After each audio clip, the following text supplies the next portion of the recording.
Bapak Ibu Saudara-saudara yang terkasih, kalau kita mendengar dari bacaan pertama dan bacaan Injil hari ini seakan-akan kontradiktif ya. Karena bacaan pertama justru ini masalah hikmat juga, masalah bijaksana. Tapi Paulus malah mengatakan justru yang bodoh yang diselamatkan.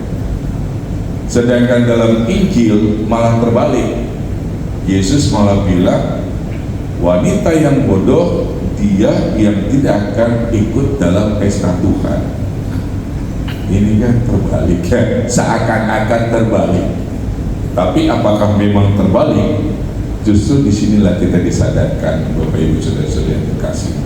Maksud dari bacaan-bacaan ini ingin menyadarkan kita di dalam bacaan Injil juga, di dalam bacaan pertama tadi ya, surat Rasul Paulus kepada umat di Korintus, kita diminta untuk tidak merasa berhikmat, merasa jadi orang bijaksana menurut pandangan dunia. Jangan sampai kita ini menjadi orang yang istilah sekarang lebih sering dipakai katanya jumawa ya, lupa diri ya. Jadi dia merasa diri sudah hebat sendiri, merasa diri sudah baik sendiri, sehingga nggak perlu lagi yang lain. Tuhan pun tidak diperlukan. Tuhan pun tidak diperlukan. Seakan-akan dunia ini yang mengatur saya.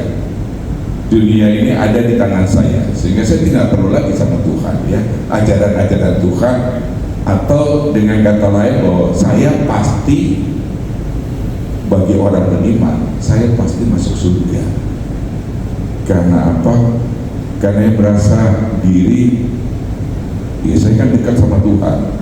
Doa, jangankan doa pagi, doa tengah hari pun saya lakukan.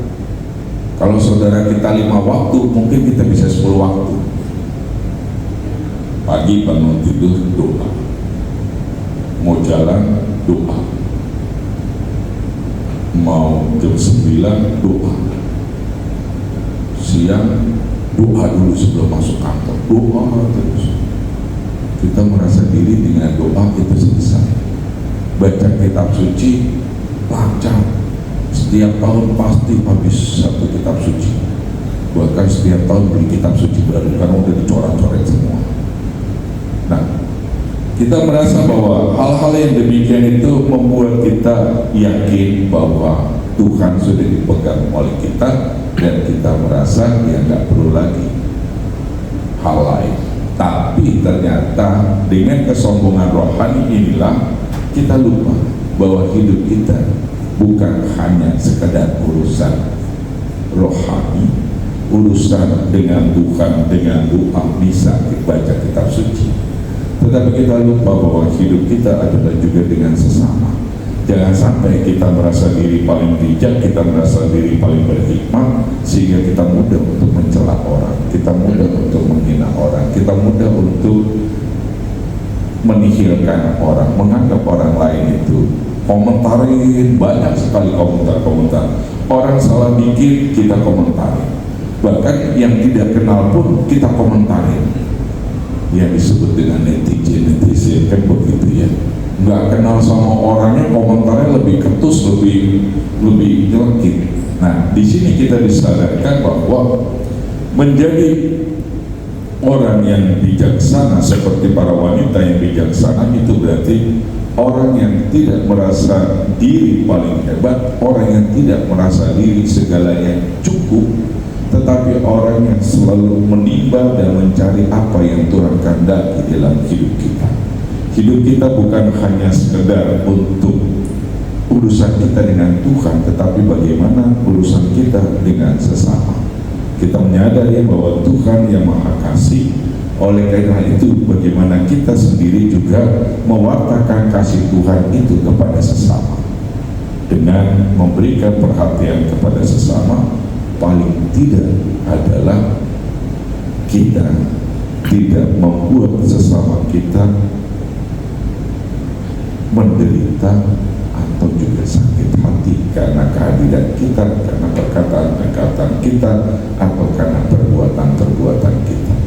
Marilah kita menjadi pewarta-pewarta kasih Tuhan, itu yang pertama, sehingga kita punya cadangan kita punya kelebihan, kita punya persediaan untuk bekal hidup kita, sehingga kelengkapan hidup kita adalah seperti salib Kristus yang diwartakan oleh Rasul Paulus. Salib itu bukan hanya ke atas, tetapi salib itu juga ada ke samping. Salib itu bukan hanya vertikal, tetapi juga horizontal. Semoga salib Tuhan kita Yesus Kristus menyadarkan kita bahwa Dia telah wafat untuk mencurahkan kasih-Nya kepada kita.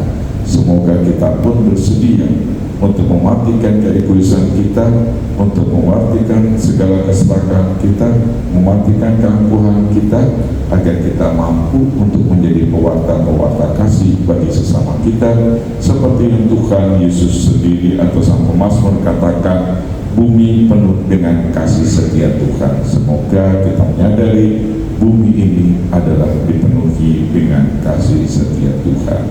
Tuhan memberkati. Amin.